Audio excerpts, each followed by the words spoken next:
So, 5 minutes past 3 o'clock. Welcome to the workshop, Attracting Excellence.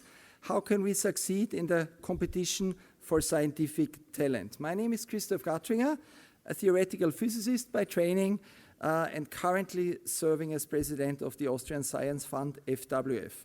I will be moderating this workshop.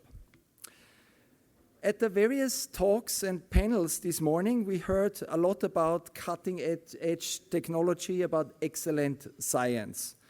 But behind every cutting-edge research, there are people. This workshop is about the people working in science, working in research. The competition for the best scientists is a highly international competition. I will show some numbers that illustrate it. And excellent scientists will only come to Europe, come to Austria, if the working environment and the conditions are competitive. And this is exactly the question we analyze in this workshop. How can we succeed in the competition for scientific talent? Our workshop has 3 elements. We start with a keynote by Maria Leptin.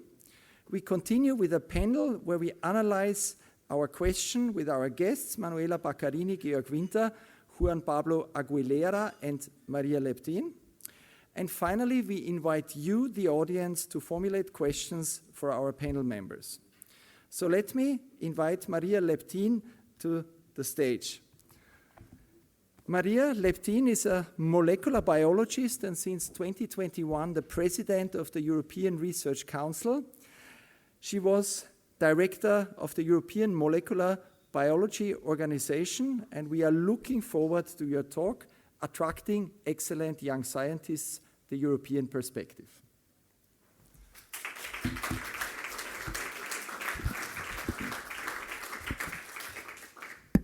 Thank you for inviting me. Thank you for the introduction. And it's a pleasure to be here. And the weather is much nicer than in Brussels. I would like to start with 2 quotes from letters that members of the research community recently sent me. One was from our panels, from our ERC evaluation panels, a panel member who complained that it is getting increasingly difficult to judge junior researchers because their bosses so frequently put their names on their papers. So you can't judge their independence. And the other was from a grant recipient who had received our workshop report. We recently held a little workshop on European competitiveness in innovation. And his point was on innovation and competition, but it applies equally to academic settings. He grew up in the US, moved to Europe 15 years ago, experienced in academia, top institutions in US and Europe, industry, startups, etc. What he said is, what I've been most struck by is how we Europeans, very sweet, after 15 years in Europe, he considers himself European, I'm very happy about that. We Europeans are obsessed with the view that the US's model is the way to economic success. Whenever this is brought up, people suggest increasing mentorships, venture funding, willingness to take risks. But what they do not address are the 80-hour work weeks, dinner and breakfast in the office, lack of vacation and parental leave, health insurance that ends when the startup goes bust, and on the other hand, the opportunity to make 50 million if the company goes public. These are critical components of the US startup culture. But those components of US startups are incompatible with European culture. We value, rightly so, he says, in my opinion, reasonable working hours, vacation, and parental leave. And we tax people to cover medical, etc., etc. These conflicts make efforts to bring a US startup culture to Europe fraught with difficulties at the most fundamental cultural level. And I've seen the same attitudes, now this is me, and blinkered views at the university and other contexts of discussions on career structures and academic research funding, always forgetting that everything that we see as attractive elsewhere can come with a huge price. For example, tenure track includes the possibility that you actually do not get tenured, and that's the opposite of job security. Both of these comments are pertinent to today's topic about competition and scientific talent. And I want to use them for 2 themes that I think matter very much. In the context of the first one, recognizing and enabling young talent, I want to deal with the topics of freedom and career structure. And the second relates more generally to the research environment and what institutions, country, and our continent must offer if we want to be attractive to talent, whether young or established. So, freedom and career structure. Why do people choose a research career in the first place? Usually it's not for the money. If they did, they'd be stupid. For the best, it's for curiosity, for the thrill of discovery, for the chance to work with inspiring colleagues, and for the independence to do whatever excites us most. And that is actually a direct contradiction to what many of our career paths offer. The survey I was sent from the FWF gives a shocking number. In the age group of 40 to 49, 55% are still working on their entrance qualifications to the academic system, whether it's postdoc thesis or tenure track or qualification agreement. 40 to 49. Darwin was 27 when he set out on the Beagle. And David Baltimore, who died a couple of days ago, sadly, got his Nobel Prize at the age of 37 for overturning the central dogma of biology. We're talking 40, 49, when these people have achieved the most important things of their careers. So we do not give enough freedom to our young people from hierarchies and from senior folks. It's the senior folks who hold the purse strings, sometimes even control the research direction. I recall a French Nobel laureate when she talked about her research, referring to my independent research group discovered this. My independent research group, that's a contradiction in terms. They hold the power over promotion, as we've just heard, habilitation, etc. But they also have to care about their own funding and their own future careers. And so therefore, they may co-opt the successes of the junior staff member, most blatantly by putting their own names on papers or demanding to be co-applicants on grants that the juniors write. I've seen all of those. And I would say any institution, region, or country that wants to compete for talent must get rid of that culture. Which means that they also must get rid of the metrics by which the seniors are judged, or by which anyone is judged. And ordinarios in a university should be rewarded for the papers that their so-called assistants write that do not have the boss's name on them, you know? Show me how many of your dependents write their own papers and attract their own grants and don't claim them for you. So I too did a survey when I was director of EMBO. I surveyed our top community, the gold medal winners, and the young investigators, an extremely competitive group of people, more competitive than getting an ERC starting grant. And what came out very clearly is that these top young people don't want anything for free. They're very happy to compete for grants. But if they write a grant, if they take that trouble, they want it for a reasonable period of time that gives them reasonable freedom to pursue their ideas. No short-term mini grants where they have to write a report after a few months and then, justify again and a final report. And while they're not writing, they actually have to review everybody else's grants who are applying for the same ones. So that's not a good system, and it does not provide the freedom and the independence that young people need.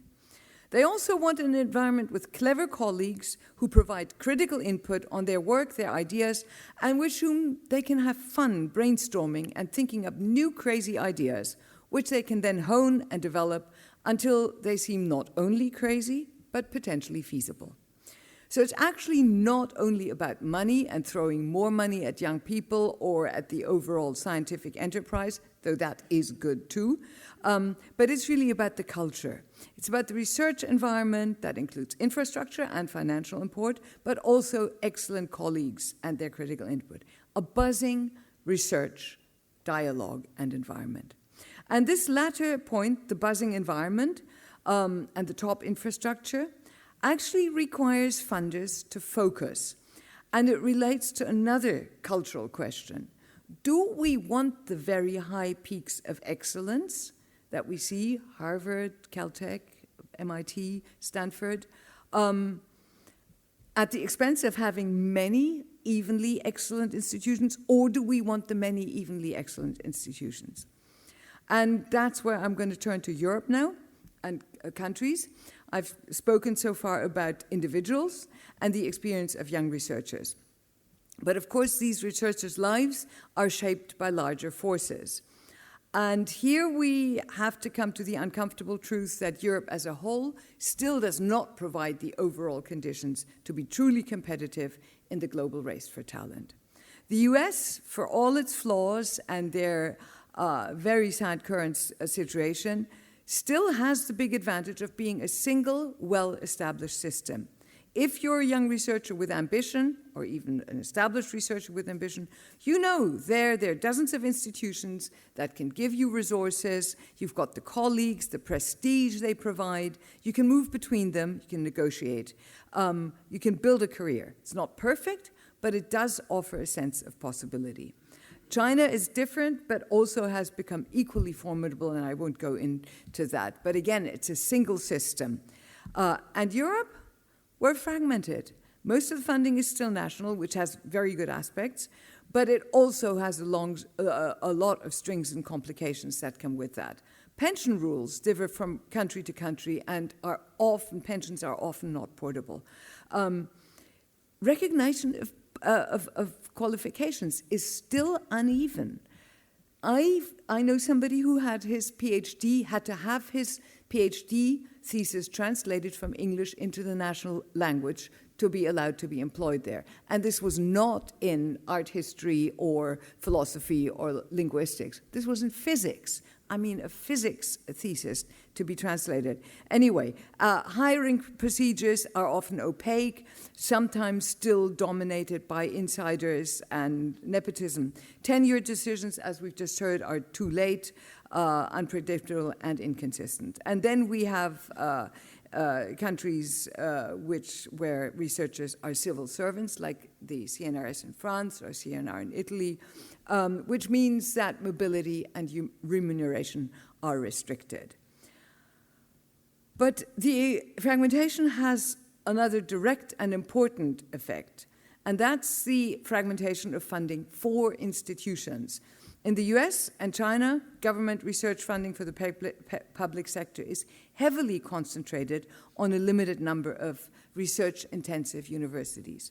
In the EU, on the other hand, every country and region wants to and is indeed encouraged to be a research and innovation leader, and the available funding is therefore more dispersed. Here's some numbers. There are around 685,000 researchers in our universities in the EU, compared to just 200,000 in US universities. And our funding level overall funding budget is lower. So that has a very simple consequence that there is much less funding available per university and per researcher than in the US. So we talk a lot about creating a European research era, but after 20 years of rhetoric, we still operate as 27 separate systems with occasional bridges, but that's not enough. Researchers don't care about our policy aspirations, they care about reality. I believe that we have the talent, we have the institutions, we even have the resources if we use them widely. What we lack is the political courage to break down these barriers. But Europe has in fact shown that it can innovate in research policy, and when it does, the results can be powerful. The creation of the ERC is a good example. It's now recognized worldwide as a mark of excellence, and because of the evaluation being strictly based on scientific quality via a Europe-wide competition, ERC grants carry a lot of prestige, to a level that national programs, of course, cannot achieve. So Europe is capable of building institutions that compete with the best, and many that compete with the best. When the ERC was launched, many people said it would never work. They said that national governments wouldn't give up control, researchers wouldn't trust a European body. But look where we are today. The ERC has been a success, and grantees attract students, collaborators, and industry interest from around the globe. But the ERC alone cannot solve Europe's talent problem. We fund only a fraction of researchers, actually 1% of total funding, and even then only the very top. What about the thousands of others who also need clear career pathways, scientific freedom, and a supportive environment? That's where national systems must play their role. They need to provide predictable, not guaranteed, only predictable career paths, open recruitment procedures, and incentivize national institutional cultures that reward merit rather than hierarchy. And then there's the European level beyond the ERC. EU funding for research and innovation can play a vital role in terms of increased scale, coordination of national efforts, easier cross-border collaboration. But we need to avoid a juste retour approach where everybody expects to get a little something from the program. It doesn't make sense to put together a critical mass of funding at EU level and then provide it, then disperse it widely without competition again. So, in conclusion, I think that young researchers need clear career pathways, scientific programs, and a supportive environment. These are not luxuries, they are the bare minimum for a sustainable research base. At the macro level, Europe needs to overcome fragmentation and act as a true common space for science, not just a loose collection of national systems. And in between, we need the national and European institutions to reinforce each other rather than pulling in different directions. So, final three messages. First message, we as senior research leaders must take our own responsibilities towards the younger generation seriously. It may be difficult for us to think about making radical changes to the system we're used to and in which we succeeded, but a system that relies on shortchanging young researchers cannot be sustainable. Second is to national governments. We cannot afford to waste talent. We need to create clear independent structures, give universities the autonomy to recruit open and force them to recruit openly, not internally, and fairly and transparently, and provide the core funding that allows young researchers to plan their lives and attain independence early. And finally, to the EU, Europe has proven that it can do big things in science policy.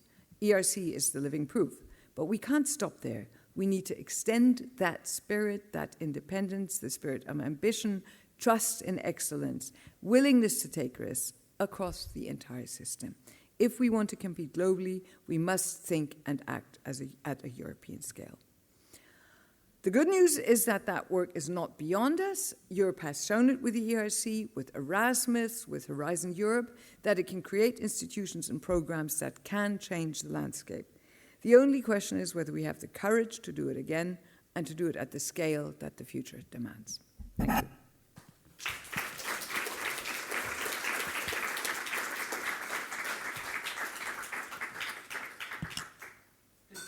Have a seat. Is it right here? Wherever you like. Thank you for your excellent keynote. Thank you for bringing to our discussion also the two testimonials. Thank you for the European perspective. Let me now invite to the stage our other panel members. It's my pleasure to welcome Manuela Baccarini, molecular biologist, also a member of EMBO and Vice Rector for Research and International Affairs at the University of Vienna.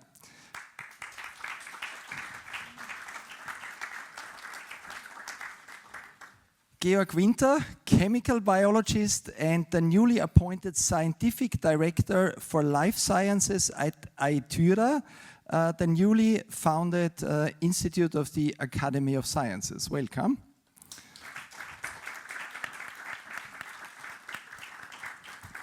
So you see, I'm surrounded by life scientists, but I brought some support. So it's my pleasure to welcome Juan Pablo Aguilera, a mathematician, winner of the FWF START Award in 2024, working at the Institute of Discrete Mathematics and Geometry at the TU Vienna. Welcome to the stage.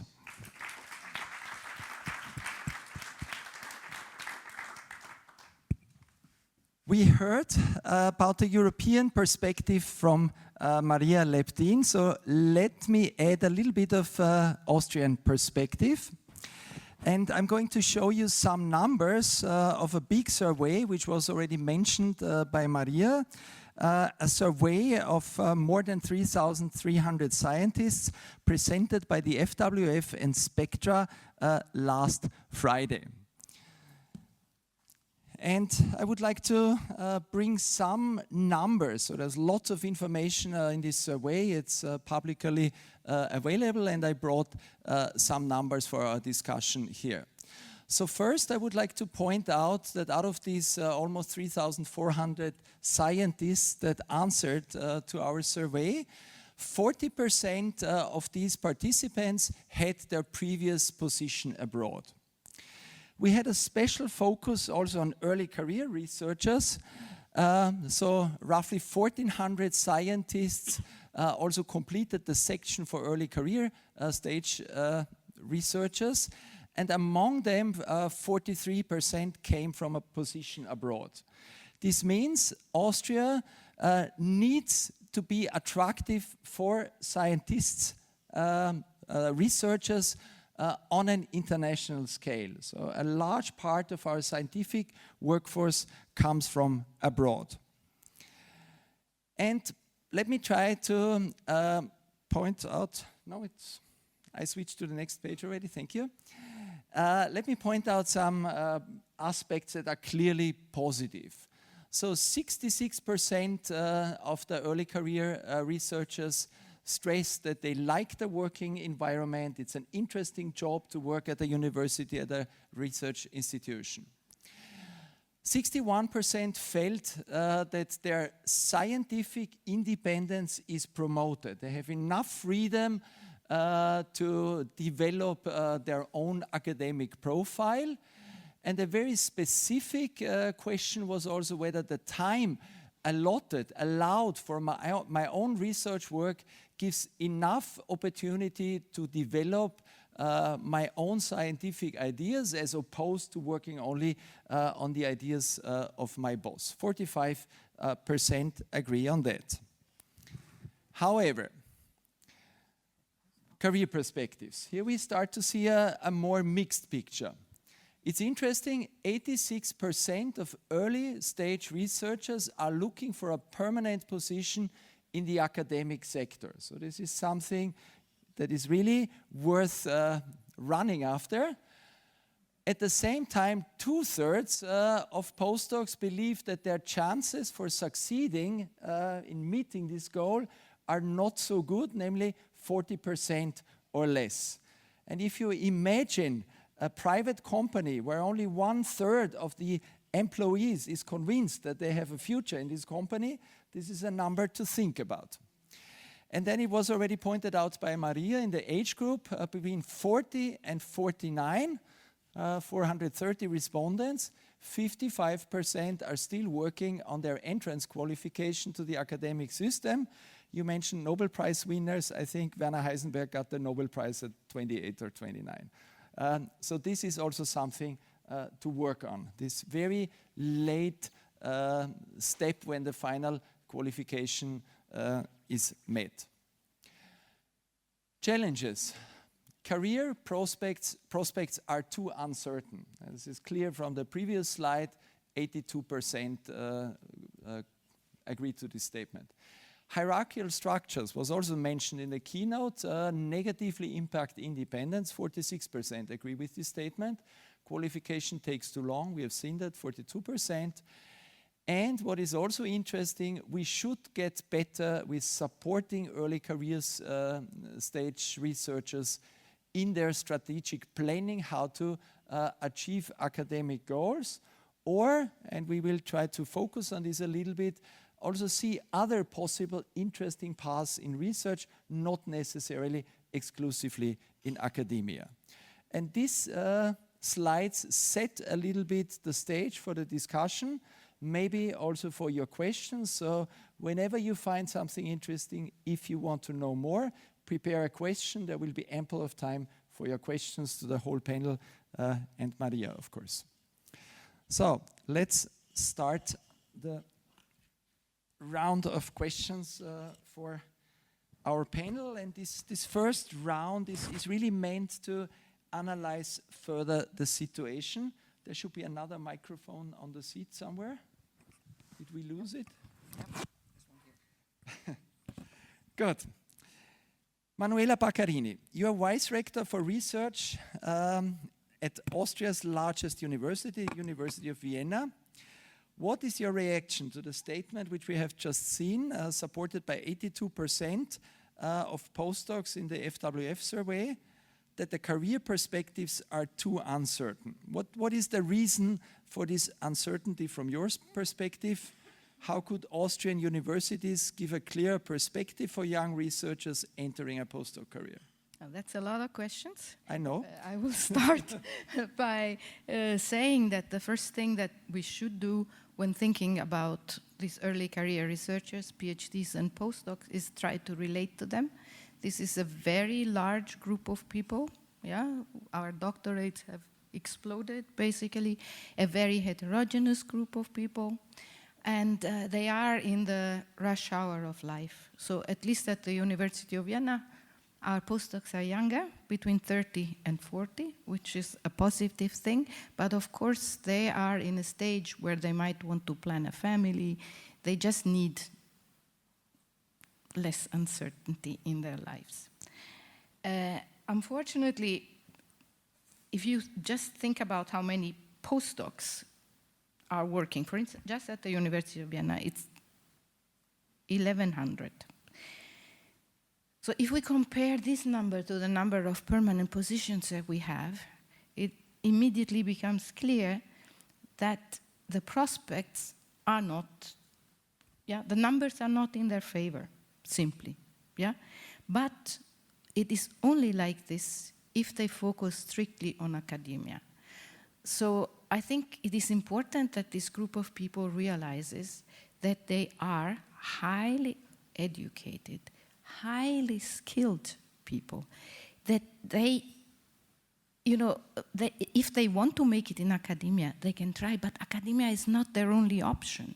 There's so much out there, even within the university, an academic career in the classical sense that you go up to full professor, this may not be in it for all of them. It for sure is not in it for all of them, but there are so many other possibilities in research support, research management, professionalizing the structures, then of course the whole biotech world. I mean, what we have found by polling our postdocs is that many of them really concentrate on this idea of having an academic career, which I think it's I wouldn't be here if I wouldn't think that that's a goal worth pursuing, but, not to the exclusion of all the other possibilities that there are. I think many of them are either unaware of or afraid of facing other options a little bit, because they have grown up in academia. So we at the University of Vienna, we do not consider the postdoctoral period as a final destination. We consider it a time for building careers. So for us, postdoc is not a career, but our postdocs build a career, whether within or beyond academia. Our mission as a university, we see it as a mission of empowerment. And we have been building a career development program specifically for the postdoc group since last year, and the approach there is a systemic sector and organization spanning model that emphasizes transparency. We got to be honest with these people. I think I would want it for myself. I would want honesty, transparency, individualized support, and really understand the value of all career paths. And what we're trying to do by fostering a culture of empowerment, we try to encourage our postdocs to take proactive steps in their skill acquisition, decision-making processes. So I think career decisions are very individual. and they need to be addressed on an individual basis. This is why we place a lot of emphasis on individual support for our postdocs. We provide individual coaching, individual potential analysis, and these services are really very well received by our postdocs overall. I would say with Liz Eldridge of Imperial College, we can't give them what they want, maybe, but we can give them what they need to be successful. Career perspectives, like I said, need to be transparent, and they also need to be more global. Maria, you just addressed that. And in this respect, what we're trying to do is to liaise with other organizations Europe-wide. For instance, we participate in this professionals in doctoral education in the PRIDE network, which now brings together 53 institutions in 14 countries. We have regular exchange with all these institutions. And then in the framework of the European Alliance, Circle U, then together with the Ludwig Boltzmann Gesellschaft, that's very important for us, we offer career development and training, coaching, and special programs for postdocs throughout Austria, regardless of the institution. And in the Vienna area, we're also working to give these people some more appreciation. So next week actually is going to be the Vienna Austrian Postdoc Appreciation Week. And we are organizing a postdoc career day in November, all this with the University of Vienna in the lead. So I think if we, like I said, if we give them what they need, and more really pride, the sense of being capable to succeed, not only in academia, but also in other careers, and the sense that, that all careers are to be valued, I think we can help that way. Thank you. So, you opened up a topic which I actually want to pursue a little bit further, namely, are the way we see careers, academic careers, too narrow? And maybe let me continue with Georg Winter on this aspect. You are one of the two scientific directors of ITURA, a newly founded Academy of Science Institute with a substantial contribution from the Boehringer Ingelheim Foundation. However, you have also quite some experience with the startup sector. So this question, this topic which Manuela opened up is really something I would like to ask you. Maybe career perspectives of postdocs can become more satisfactory when not only the academic track is considered, but also switching to industry is a viable option. So are career paths in Austria sufficiently permeable between academia and industry? What is your take on that? Yeah, thank you very much.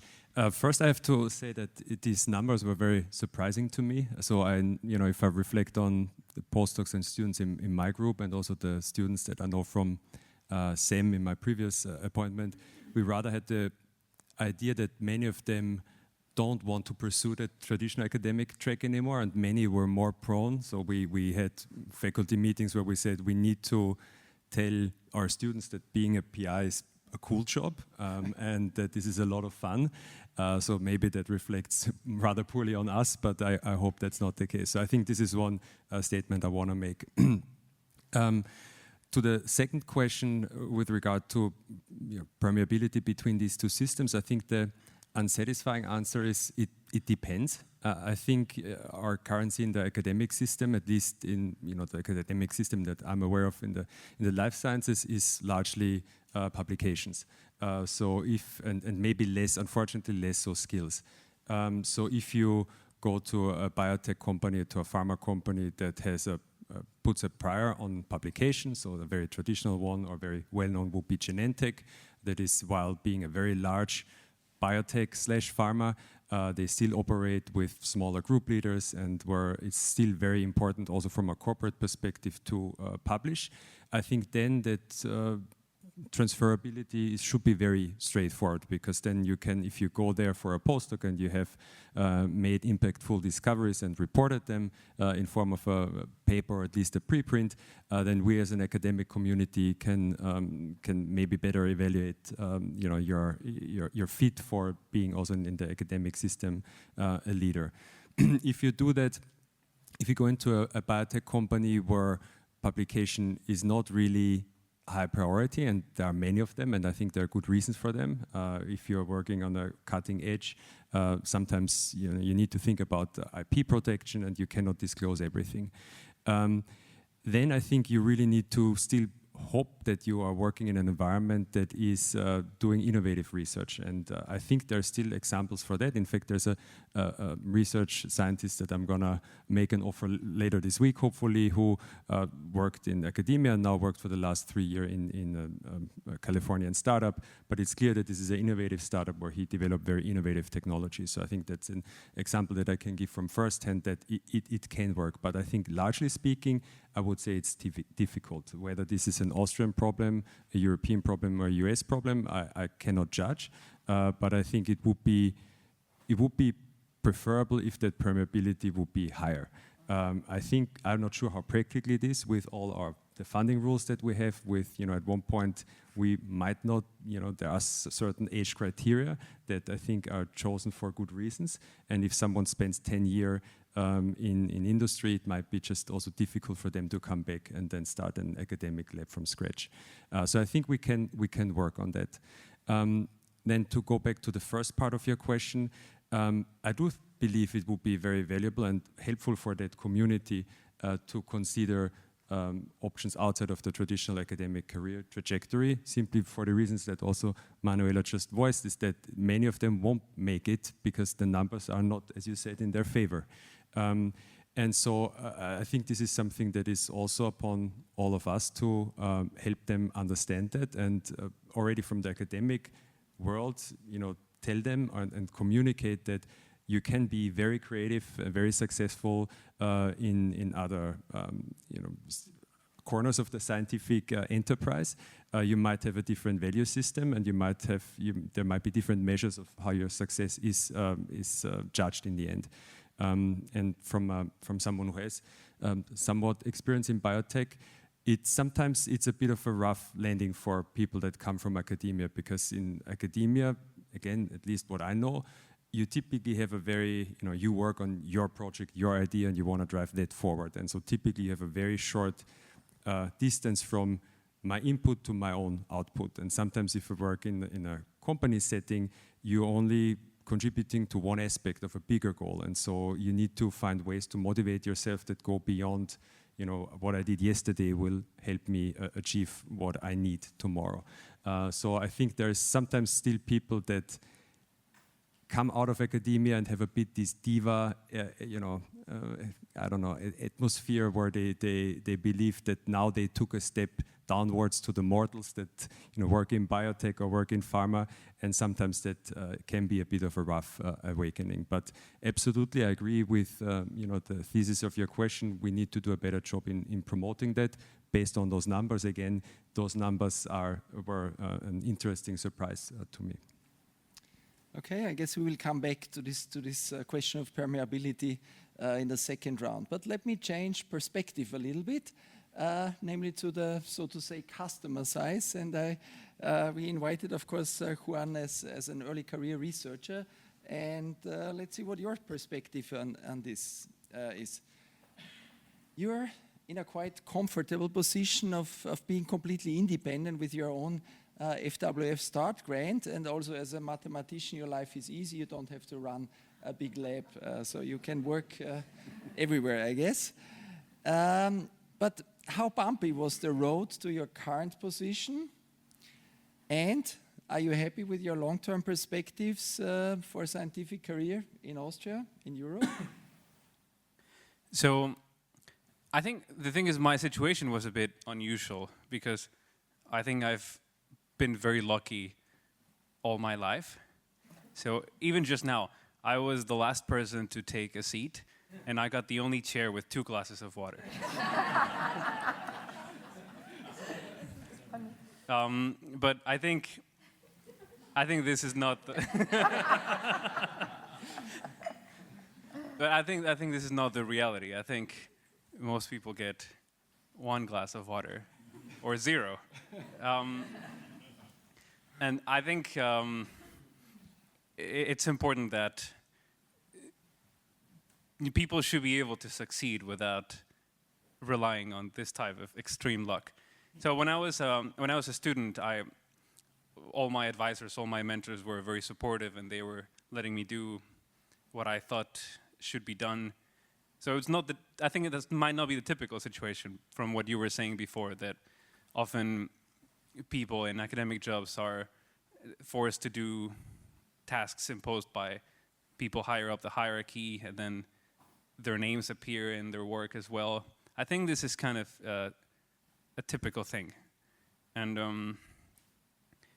well, I think... Clear. Never happened to me. Yes. I was lucky too. Yeah. So it's good that it doesn't happen always, but it's something that we should pay attention to. I'm not sure how to... I'm not going to give you any solutions today. So that's somebody else's job. So I think the reality is that there are people that are very, very talented and very, very hardworking, and they are struggling in this business. So today I was talking to some colleagues, and one person specifically was telling me, there's this very interesting project that I would like to work on, but I can't work on it because it's not good for my career, because what I need to do is I need to work on something that will yield some output within the next 2 years, because that's the time when I need to apply for my next job, which is 3 years longer, and so on. And maybe this project, which would be much more important, will take 5 years, and there's just no time to do that. And so there's a lot of important work that needs to be done, that could be done, but is not being done because the people who could do it they're tied in these short-term contracts. And again, I don't know how to solve that, but I'm just telling you the problems that I see.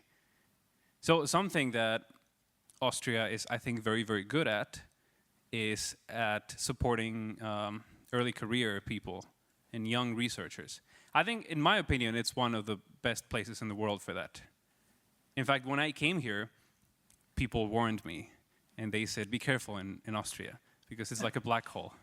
Because it's super supportive, it's one of the most supportive places for young people. But then it's hard to, you want to stay there, but it's not possible for everybody to stay there. And as you stay here longer and longer, it gets harder to leave. So actually, when I came here, people were telling me, your #1 task in Austria is to leave. But I'm a bit of a rebel, so I stayed. But yeah, the reality is that there are many more talented people than there are jobs for them. And again, I don't know what to do about it. I don't think the solution is to stop supporting young people. I don't think that's the way to do it. So I think we should be, there are some cases where people just have a smooth career, but that should not distract from the reality that there are many cases where that's not the case.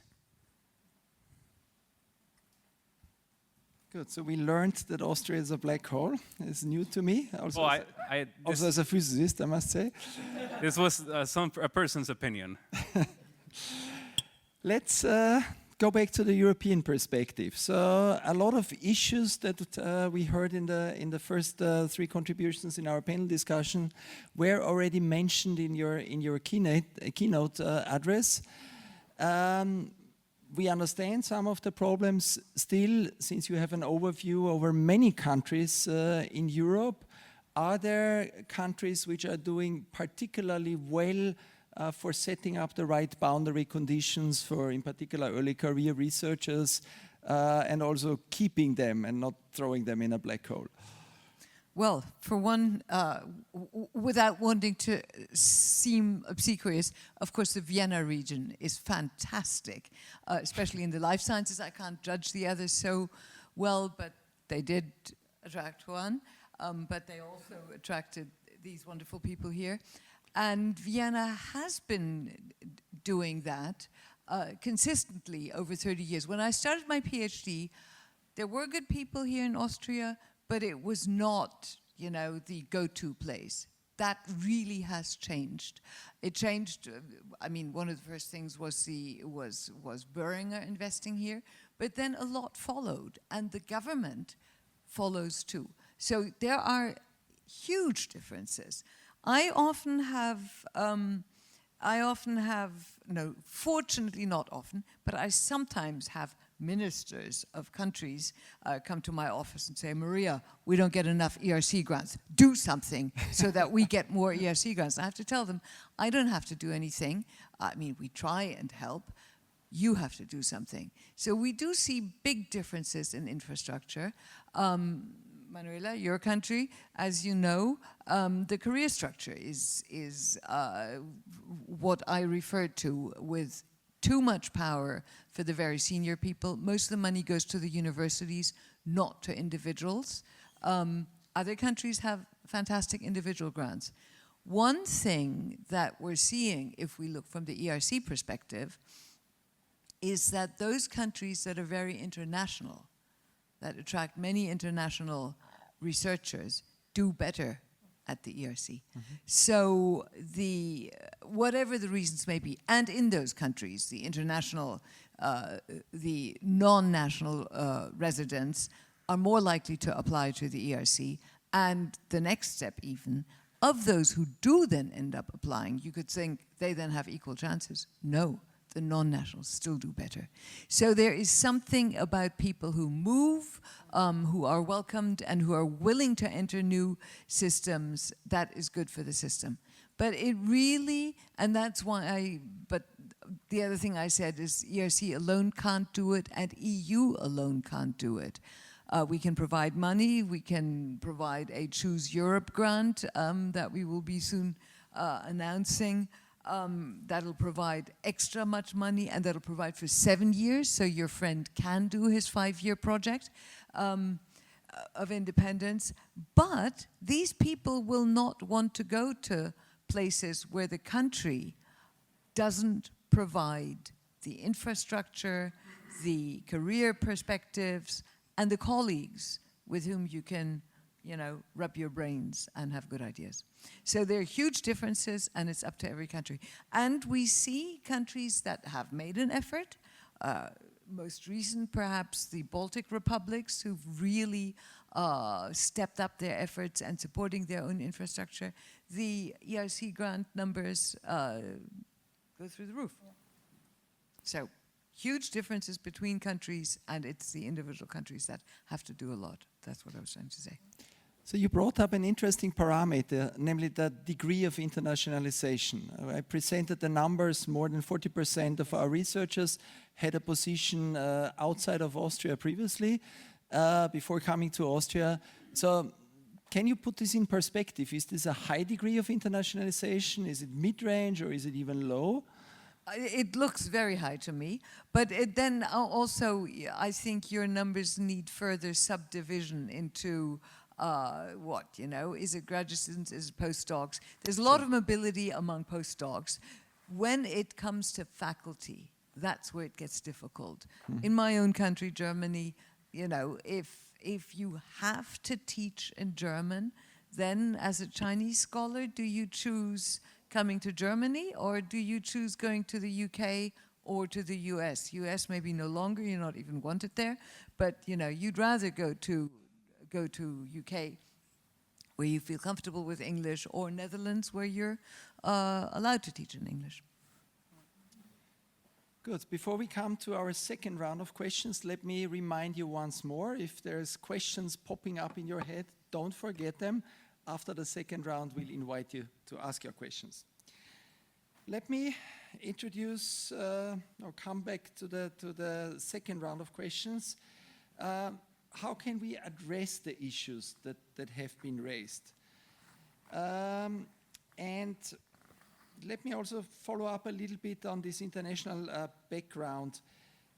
Coming again to the University of Vienna, Manuela, do you have strategies to be particularly attractive for researchers from abroad? Do you have different strategies for different career stages, early career, advanced? And also, since we have some government representatives from the ministry here, what is needed from the policymakers from the government side? And how can funding agencies assist? I have a long list, no. A long list of wishes. No, but I think what is important is also to state why we deliberately recruit internationally. So, you know, what Maria said is really important, because the circulation of brains, ideas, and talents really is simply more than just having international people. It's a special kind of person that you recruit. And we recruit merit-based, and I think we, as universities, we really have the duty to recruit the best, simply, irrespectively of nationality. We have a duty, because the people who we recruit are not just the people who, of course, make our research great and everything, but they are the educators that educate the next generation of scientists. So our numbers in terms of internationality are higher than the ones that you just presented, highest in the postdoctoral part, but for instance, for us, our tenure track, our 64% have an international background. So what we do to try to be visible is, for instance, at the PhD level, where it's also extremely high, the education is organized in 18 international doctoral schools.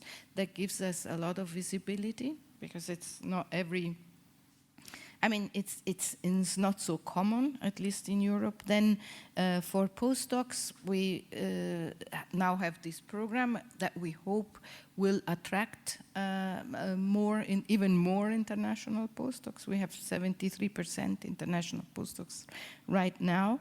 So I think for us it's important what we think is attractive for basically not just international people, but everybody. I think what's important is that we keep transparent recruitment pathways, that people know what they're buying into, that we keep them informed at every step of the way. Now you're here, now you're here, now you're here. Yeah, until, you know, and the final decision is made, but don't let them hanging during all this time. Then, of course, once they come in, English is the working language. Also in the support services, that's very important. If they want to, navigate, for instance, the funding system is very important. The people who support them also speak English. We try with international kindergarten. There's several, yeah. But I think, the three main things are clarity in the career paths.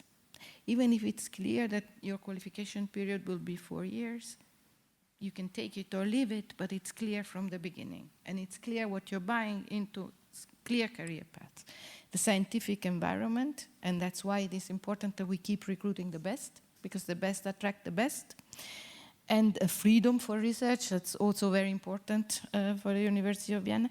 And then, like I said, comprehensive professionalized support.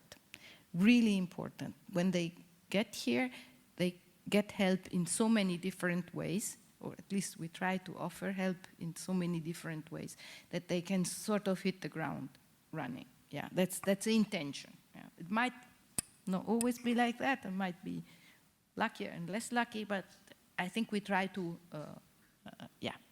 we try to help everybody. And then what do we need? We need a stable research environment. Yeah, you just said, Maria, of course. And this requires stable funding for universities, merit-based, also merit-based, and an easier immigration process. If I have these two wishes for the government, I think anything that provides security, a sense of stability from the outside, also provides security from the inside, within the institution. So if I could have these two wishes, and then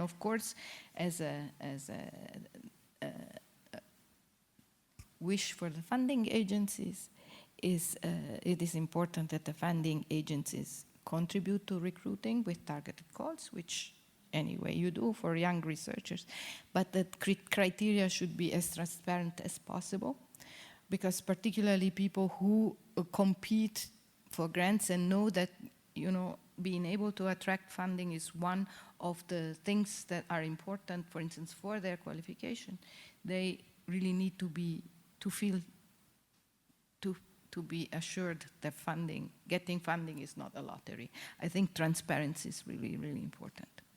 So I think more money in the system would be good. Thank you very much for this Austrian perspective. Let's come back to the European perspective. Maria, in your keynote you mentioned several also structural challenges. So like 90% or even more of the science budget in Europe is channeled through hundreds of national funding agencies. So here, I guess, a more coherent European perspective, maybe more joint strategy would be important. This would be an aspect that interests me. And then also we are starting to prepare the ERA Act. So would this be a tool where some of the challenges, like many different pension systems, could be addressed? So these are maybe two more questions for you. Well, the would be is interesting. I thought 20 years ago when I first heard about it that it would be an opportunity to do that. It hasn't happened. So the problem is always that you know, we see it as stakeholders. Probably even many politicians see it as you know, a need for their citizens to have, for instance, transfer of pensions. But then when it comes to implementing it, it ends up against national borders. I mean, even such obvious things like banning advertising for cigarettes. When the EU wanted to do that, my country really shamefully opposed it. So very, very, very obvious benefits for European citizens don't come to pass because of national interests. So it cannot be done from the EU. I think what can be done is to look at, to look at the ERC as an example that works.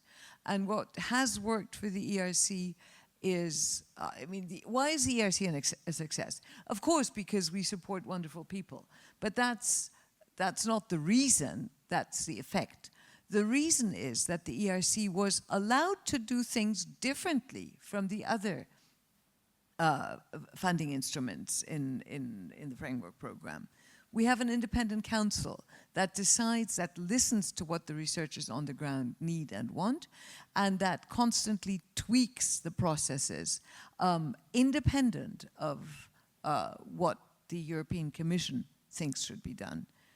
That independence, unfortunately, is limited. The implementation of the strategy that the Council is allowed to set is not in our hands.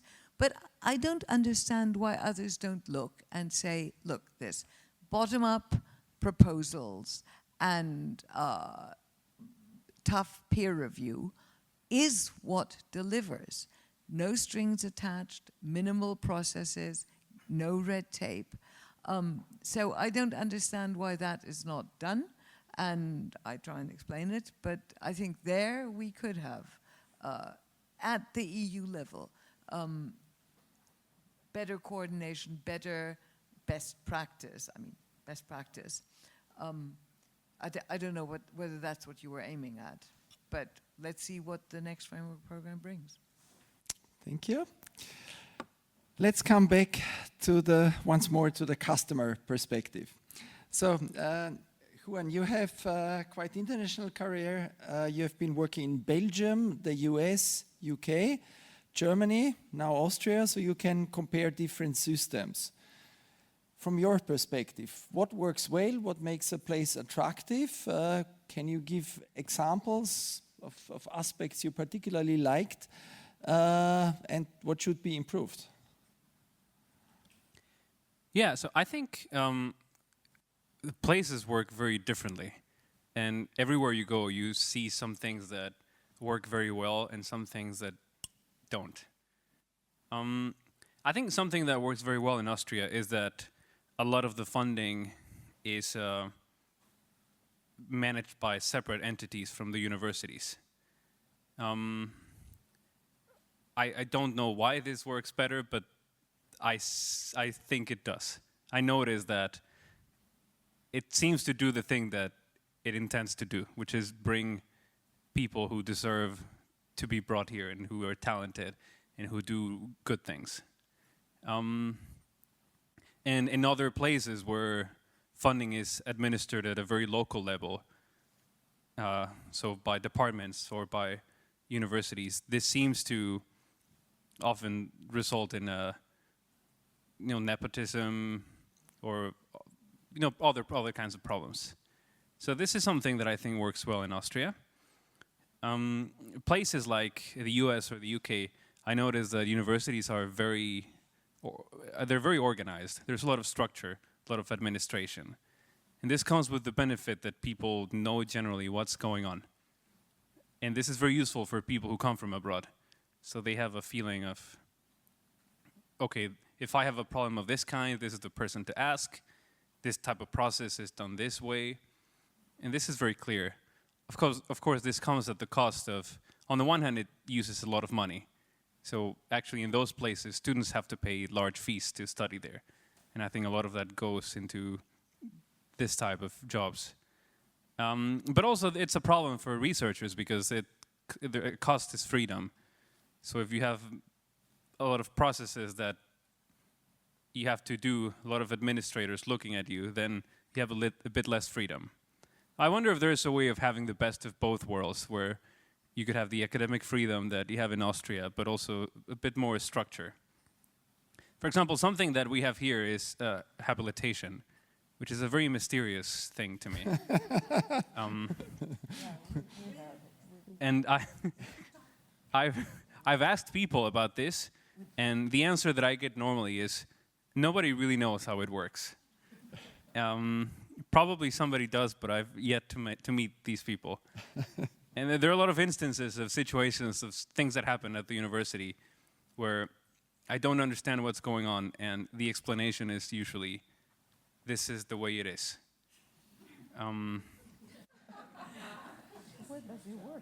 But this is not just the university, so I think this happens. It's a cultural thing, maybe. For example, the other day I got a letter from the tax office, and they were asking for something, and well, I'm not sure if that's what they wanted. It was very mysterious. So maybe this is related to what you were saying, that it would be helpful for the government could do things to attract talented people as well, which is be a bit more welcoming with these things. Visa things are a huge problem.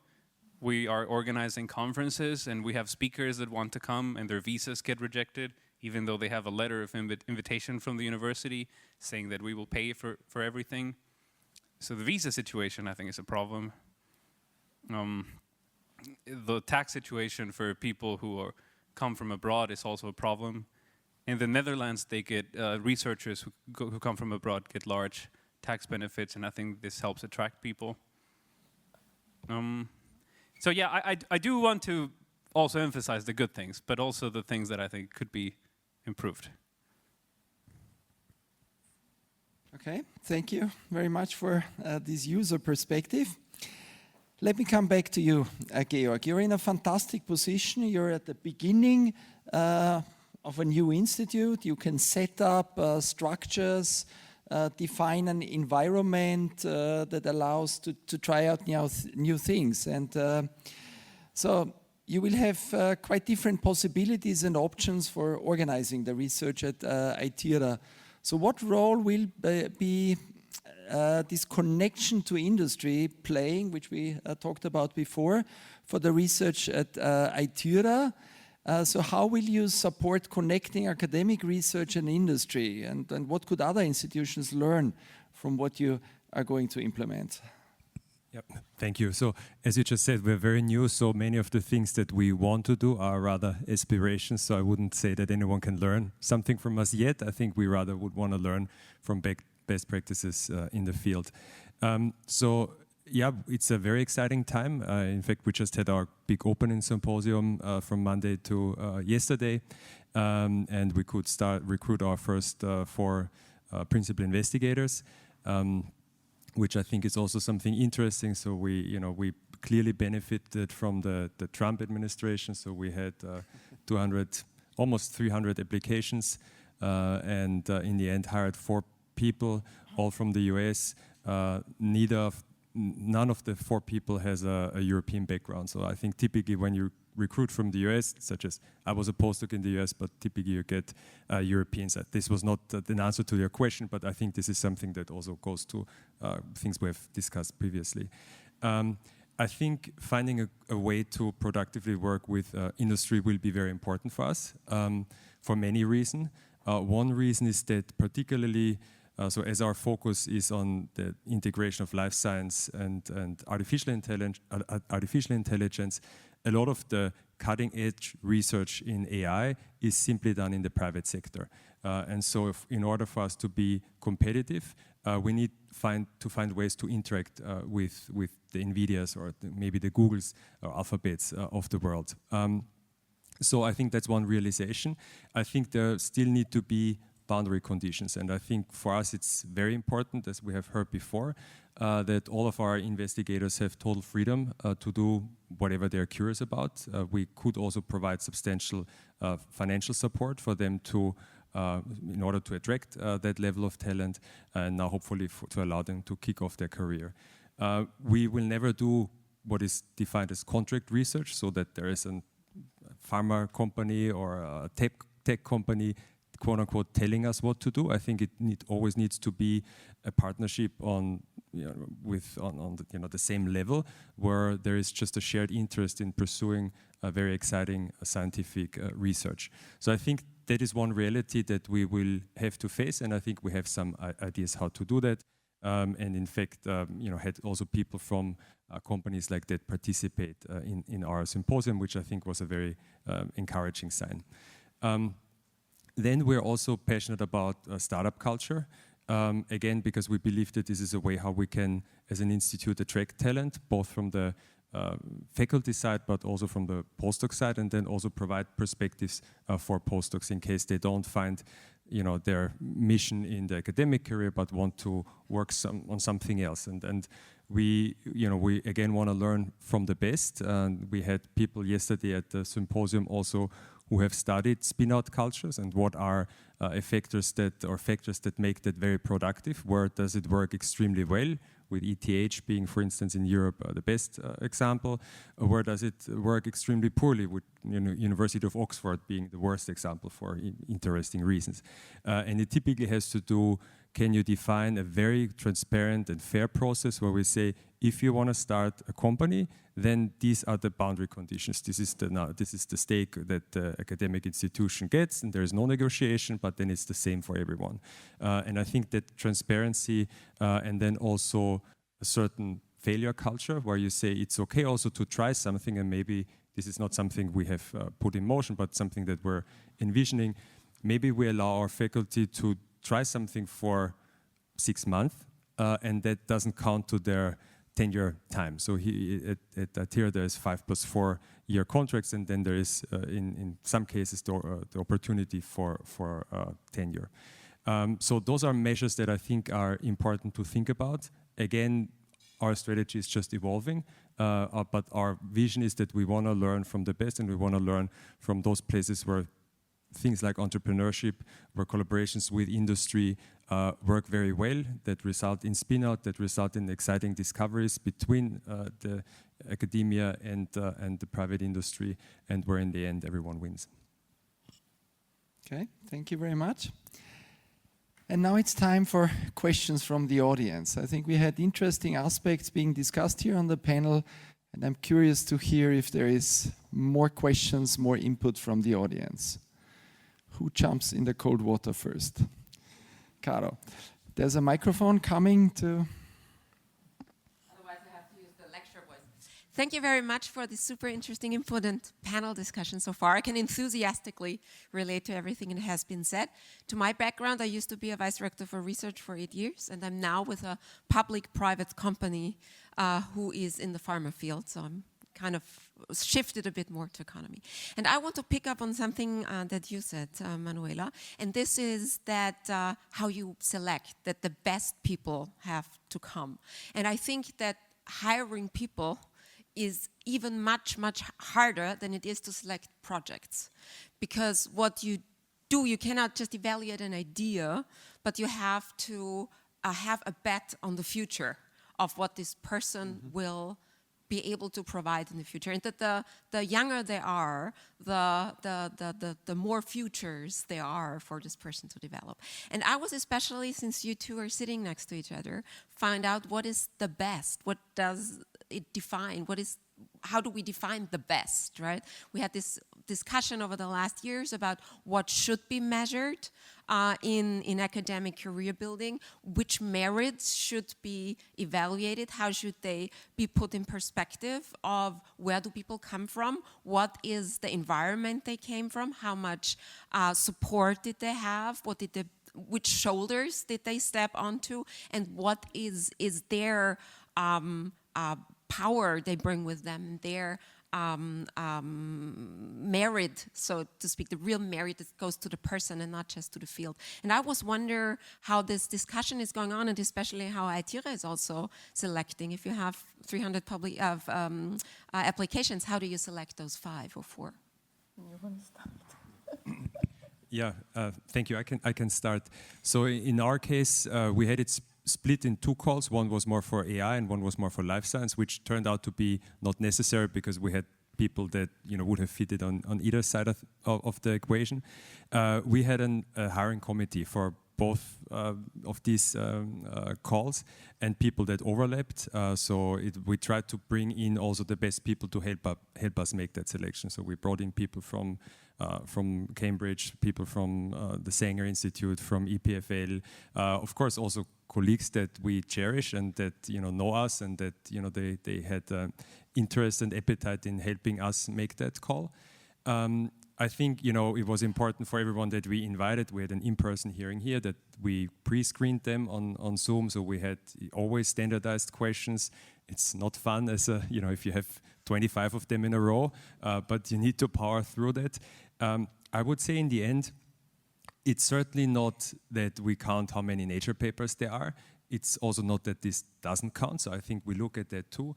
But one candidate that we made an offer and that accepted, she comes from with an engineering background. She was an electric engineer and then jumped into chemistry and biology. So I think that bravery to also do new things is something that we try to reward. And then sometimes, you see that people are just also full of energy. They light up the room. They're very eloquent. And while, one could also say maybe that hides other deficiencies, but I think if you're good in that will also mean that you're good in attracting people yourself. You're going to get good students. So I think you need to be as diverse as possible in trying to evaluate all of those features. It's an inexact science, I would say. It's probably not a science at all. But I think by trying to be transparent, by trying to be international also at the level of who helps us make that call, this was the best that we came up with in this first round. Yeah. So for the University of Vienna, a bit more complicated, obviously, because as a comprehensive university, we have all sorts of disciplines. But I think the one thing that doesn't change is that every discipline has their own, let's say, criteria that need to be respected. I think the one thing that doesn't change is the process. The process is very important. You need to have, an initial screen. So that's what we do for tenure tracks. Now I'm talking. Some doctoral schools do something similar, but it's a very involved process where you get your application. They're discussed in a panel. I chair all these panels. Yes. So I also have for me it's important to have a quality control that people are applying the same criteria or similar criteria, even if the discipline is different. And one of them is exactly what you just said. So where do they come from? How much of what they are now showing us, maybe is due to the fact that they were very privileged before. I mean, there's a whole slew of, Then these people are invited to a hearing. As a short list is invited to a hearing and sent out for external review. Then there's a hearing, and the external reviews come in. There's a second panel meeting, and there we shortlist. So it's a very involved process with the Vice Rector for Research streamlining, so looking at all, basically the processes in all faculties. And that's what we do for that. And of course, it's a bet on the future. That's why the hearings are important. But I think transparency, I'll say it again, is also very, very important there. And we try to have a transparent process that fits more or less all faculties, and we got rid of habilitation. Yeah, because I think, you just need to have quality doesn't need a stamp necessarily. You can read quality without. Super, congratulations. Are there more questions? Yes, I see one there in the background. I think this was the first hand I saw, and then another one here in the front. Okay, I had a question before sorry, I got the microphone. So thank you also from my side. My question would go to the direction of Maria Leptin and Christof Gattringer. So, because I absolutely agree on the necessity of a cultural change, talking about junior researchers, talking about senior researchers, and we have this wonderful definition from the European Commission or Eurexis, this R1 to R4 researchers. But are there any suggestions from your side concerning the terminology maybe? Because it is somehow absurd that on the one hand, people like Juan would apply for an ERC grant, describing themselves as worldwide leading experts on the combination of proof theory and computability theory on one hand, and then applying for an FWF, maybe a specialized research group, defining themselves as R2 or R3 junior researchers, which is a bit, you know what I mean? It's a bit contradictory, maybe. Are there any suggestions? I am one who doesn't understand this obsession with age and career structure. And I have to say, for the grants, these grants that President von der Leyen and Commissioner Zacharieva announced for Choose Europe, which were still called super grants then, we will call them ERC Plus grants, they're open to everyone. And our staff were very worried that we'd have young people competing with established people. The Scientific Council, we were absolutely convinced that we would recognize the young person with a great idea, a Juan, competing against a very established person with a huge CV and many prizes and a boring idea. So I don't understand this obsession with career stages. You can be a world leader with the work from your PhD. Why not? And, the rest of your field will recognize that.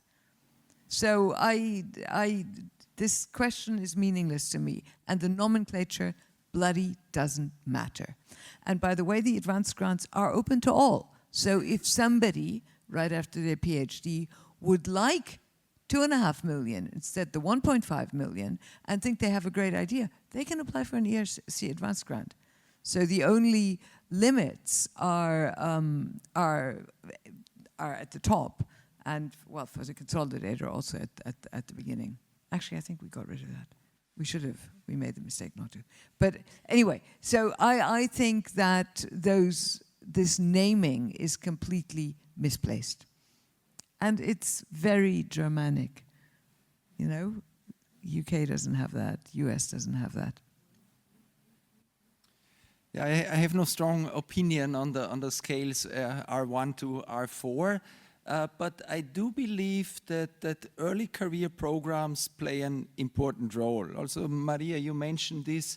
ERC is really for top competition on an international level, but we also see that many early careers researchers have to get there. So also my first project, my first grant was an FWF-Schrödinger fellowship, which allowed me to leave Austria to work abroad. And I think these instruments for early career researchers play an important role for their own qualification, also to leave your country, to see other ideas in other institutions, talk to different people, build up a network. All this contributes to scientific excellence. So even if the precise classification is maybe not particularly important, the fact that we have early career programs, I think, is very important. I don't know who was next, but there we go. So hello, my name is Christina and I work at the Austrian Business Agency, which belongs to the Ministry of Economy. And we are also very eager to get scientific talent to Austria and also support them on their immigration pathway. Therefore, Juan, I invite you to send us your colleagues. We help them free of advice, free of charge with our advice to get them to Austria. And also, Georg, your new colleagues, we're also happy to help them. But I would be interested, what is your suggestion on getting them in also industry and not only in an academia career, and how to connect these talents with the Austrian industry or companies in R&D fields? Is that for us? What was the? Both of you. Yeah, so whenever we recruit talent, it's not that immediately we think about industry, because first we want them for ourselves. But I think what I tried to say before, I think it's really our mission. It should be our mission to create an ecosystem where they can then also try other things that then might lead to industry, to spin-outs. I think, as I'm saying, that it's also important to recognize that all the spin-outs ideas I ever had came from funding basic research and fundamental research. And then at one point you realize something might have the legs to have a life in a more commercial setting, and then you think about how can you do that. And in my experience, a spin-out company, if there are the right people that are excited about that, is the best thing to do that. And then you need to be creative in finding ways to fund that, because there you typically need more money than you need to bring the idea to life. So I think there's no recipe that we have cooked up yet. I only started in the position in April, so it is, it will take us some time, but this is high up on our priority list, that we find clear, transparent rules that make it easy to try out those ideas, try out, spinning out ideas, also being okay with it not working. And I think Austria is also not a country that is great in failure culture, where if you mess something up, then this is someone who messes up things, rather than in the US it's counts to your experience, and he won't make that mistake again because he made it once. This is not something that we will be able to change on the Austrian-wide scene, but something that we can try to initiate at that here, and we're very passionate about that and happy for any advice that we can get. Let me take my second glass of water. I think that there are different kinds of people who come for academic jobs in Austria. There are some that are just not interested in jobs in industry, and they will say, my options are between academic jobs in Austria or academic jobs somewhere else. So some people are like that. But there are other people that would say, maybe they come here for an academic job and then they like Austria. And they said, and then my priority is to stay in Austria, and my options are either an academic job or a non-academic job. And then there are some people in between who would consider all the possibilities. So maybe those are the people that you are interested in and you want to hook. And I think, so what could be done to help them? I think the bureaucracy aspect is a big one. So offering help with visa situations would be very good, with taxes, these kinds of things. But also people that work in academic jobs are sometimes concerned that they have this image of what working in industry is. And maybe they want some job that is a little bit creative, where they have some freedom. So something that you get in academia is you have freedom to, I mean, you're kind of hired to investigate things that you think are worth investigating. And part of them hiring you is they trust your judgment on doing these things. So people who might be interested in a job in industry but are currently in academia might look for jobs with this kind, where they have some freedom to explore the things that they want. They might feel that they wouldn't get that in a generic industrial job. So if things are painted in a light where people think that they will have freedom to do things, they will have a relaxed life. I guess that happens generally in Austria. But I think this is one of the big misconceptions, that it's so much more relaxed. I think people in academia tend to think that they are very stressed, and then they go somewhere else to work, where stakes can be very high, very, very much higher. That's my opinion, and to a certain level experience. So I think we need to try to demystify this other world of the industry, where money and honey flows, and where you can work from 9 to 4. Because no, I'm serious. I think it can be very, very tough if you work in biotech, because funding can be cut the next day, and then you can say goodbye. And I think you have more security in academia sometimes. But I do believe that it's somewhat irresponsible that we keep talent in this academic environment and never allow them to even look left or right, and then they need to make a call without even knowing what is on the other side. And they might like much more what is on the other side, or they might not like it that much, and then they can also have an informed decision. Whether in the US, and I think also in the UK, they sometimes have these placements as part of their PhD. I'm not sure how great that is. I don't know if Maria has experiences with that. This basically just, I know it from Boston, some people then spend 3 or 4 months in a biotech, and then at least you can jump in the water and see whether you like it there.